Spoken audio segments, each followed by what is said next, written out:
मुंबई के एक शहर में दो दोस्त राज और अर्जुन एक ही आईटी कंपनी में साथ में काम करते थे। उनकी सैलरी भी लगभग सेम ही थी, लेकिन उनकी फाइनेंशियल प्लानिंग में बड़ा डिफरेंस था। अर्जुन लैविश लाइफस्टाइल में जीना चाहता था। उसको नए गैजेट्स, लग्जरी कार्स का अट्रैक्शन था। उसने अपने सैलरी का हर एक रुपया उसके लाइब्रेशन पर खर्च किया, जिसकी वजह से उसके पास इन्वेस्ट करने के लिए कुछ नहीं बचा। राज दूसरी ओर आगे की ओर सोचने वाला व्यक्ति था। उसका पैसिव इनकम पर भरोसा था। नए गैजेट्स और लग्जरी कार्स पर खर्च करने की बजाय उसने अपनी कमाई को रियल एस्टेट और स्टॉक्स में इन्वेस्ट किया।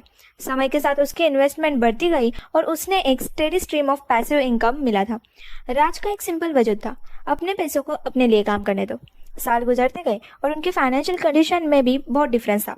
राज की पैसिव इनकम बहुत बढ़ गई थी, जिसकी वजह से वो मुंबई में एक पॉश जगह पे एक शानदार घर उसने खरीदा और अपनी ड्रीम कार चलाता था। जबकि अर्जुन की भी अच्छी कमाई होने के बावजूद भी कभी उसने इन्वेस्ट नहीं किया और फाइनेंशियल फ्रीडम उसको नहीं मिल पाया, and he remained trapped in never ending cycle of debt and expenses, और कभी भी दौड़ के चक्कर से नहीं निकल सकता था।